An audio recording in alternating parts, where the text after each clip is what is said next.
Shalom, everybody. Hope you're having a great day. Yesterday, we talked a little bit about how the covenant with God continues to this day, and how the Alter Rebbe explained that that covenant continues, and God continues to show Himself through the miracles of the tzaddikim, the miracles of those righteous people who are truly a conduit for Hashem and for His will in this world. And I told you a few stories about how the Rebbe continues to do this in this world. There are, of course, hundreds, if not thousands, of stories about how the Rebbe has done this over the course of the generation that he's led. But the stories I told you were particular because they were times that God was prayed to. The people prayed to God. And Hashem, so to say, sent the Rebbe.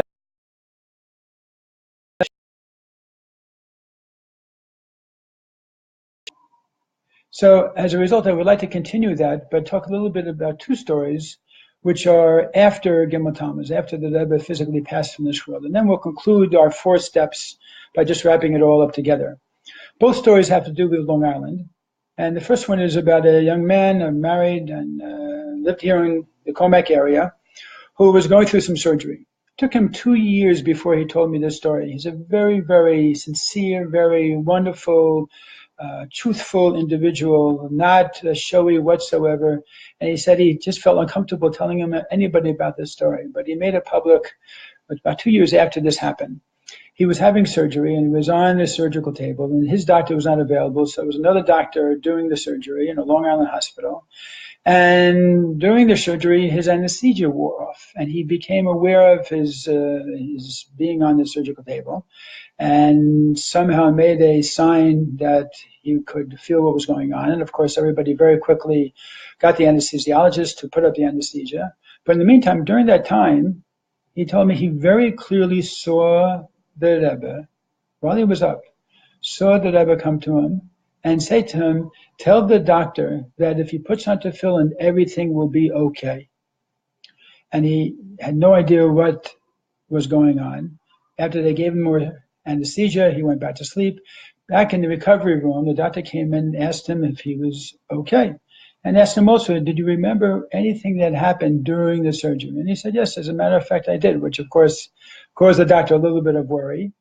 And he said, I have to tell you that during the time that I was up, I saw an image of the Rebbe.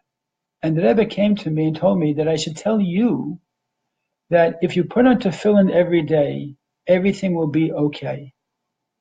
The doctor turned white and ran out of the room. And of course, my friend had no idea what he had said or done that caused such a reaction. Doctor came in a little bit more composed about 10, 15 minutes later and told my friend the following.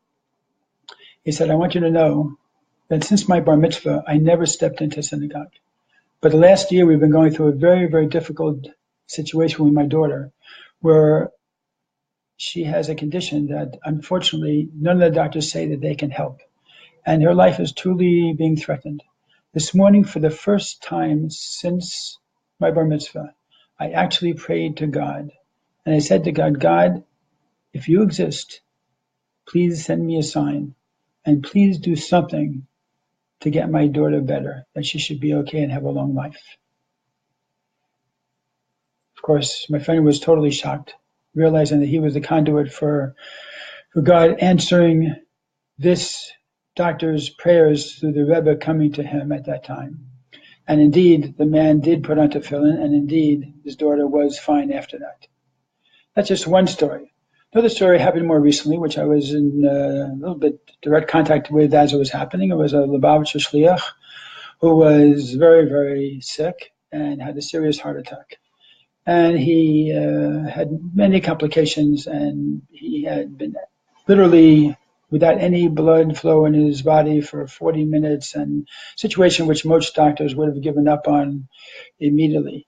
However, he persevered. A couple of doctors persevered, and incredibly, he had a full recovery.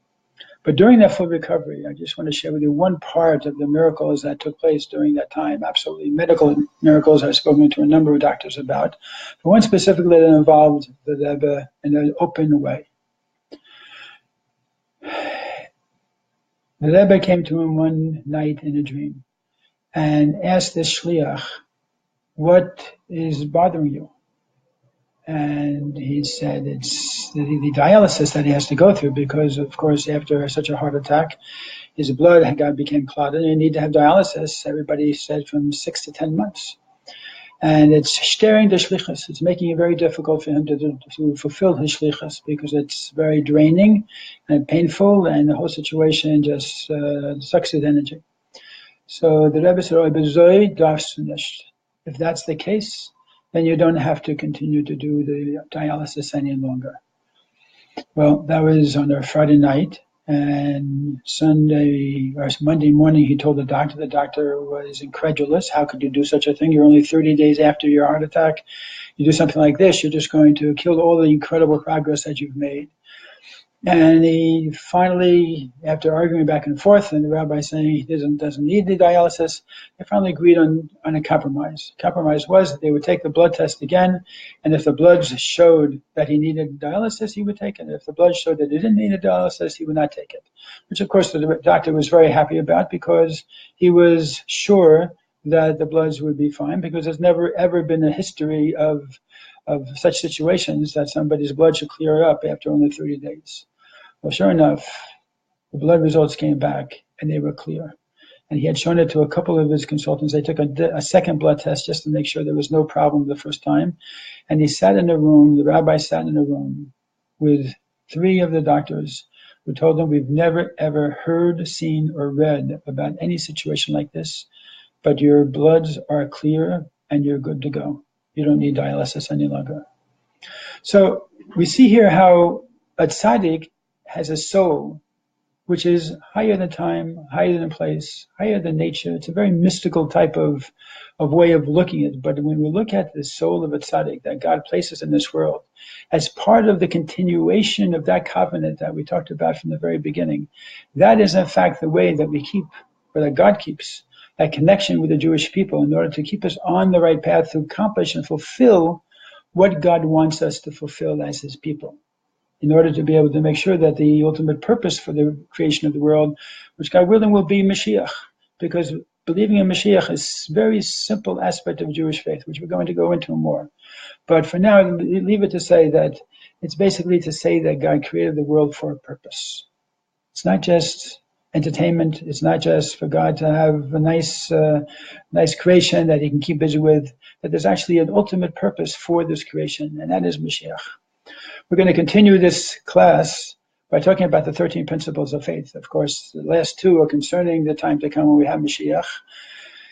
But in the meantime, just to wrap things up, I just want to remind everybody, or those of you who perhaps missed some of the earlier classes, we started off talking about 4 different stages in the Jewish development. 4 basics that we all need to know. Number 1 is the creation of the world by God, which is an ongoing creation, which means that God is very intimately involved with us and intimately involved in every single aspect of the world, as the Baal Shem Tov taught. Secondly, after many, many years, 2,448, after Abraham was born, and during that time, the time of his life, he made a covenant together with Sarah and God in order to be able to be the ones that would carry the torch of God's teachings to the world, to help make sure that the world's purpose should be fulfilled. And God promised that it should be fulfilled through his children in the land of Israel for generations to come. Well, it took 500 years from the time that Abraham was born until the time that the Jews actually came out of Egypt. And after they had been transformed into a full nation, a nation that God knew had the backbone and the strength, the tenacity to be able to carry through thick and thin, as the Jews were going to face during the course of the following 2,000 years after our Galus, our exile, started. But to be able to carry that torch through thick and thin in order to make sure that they bring monotheism and bring the values and the ethics of the Torah, the teachings of the Torah, the mitzvahs of the Torah to the whole of the world. And then the 3rd stage was, of course, the giving of the Torah in Mount Sinai, which was a public proclamation of that covenant to 3 million people who stood together and heard the first 2 of the 10 commandments, an event that never happened in the history of the world, an event that no other religion can claim as being the foundation upon which their truth is based, a public declaration of a covenant between God and that people, which is so unique to Judaism. And that was the beginning of a perhaps 900-year time frame, where there were open miracles between God and Jews, the Jewish people. That covenant between the two, the relationship, and let's get back to that relationship that God wanted to have with the Jewish people and had with the Jewish people, was consummated on Mount Sinai and continued the honeymoon for the next 900 years, where they had the first temple and then the second temple. And there were miracles, and there was a relationship, and there was a closeness that was truly unique in world history.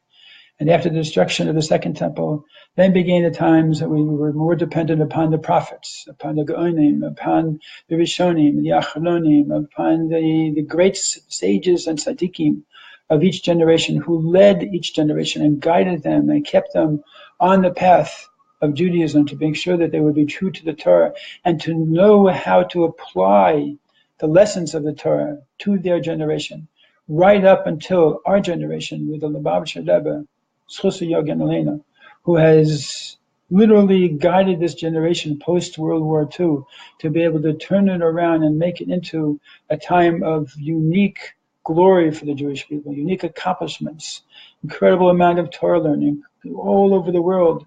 Chabad houses, shuls, learning of Torah, fulfilling of mitzvahs, and the vision for the future, which the Rebbe created, which of course still stands as our marching orders. And when I say our marching orders, not just for Lubavitch, not just for the Lubavitcher Shluchim, but for all of Klal Yisrael, to be able to know that we are part of a very exciting time in Jewish history, where the culmination of all of these years of hard dedication of our people, of our parents and grandparents and great-grandparents and so forth and so on, all the way back, is hopefully coming to a culmination very, very quickly.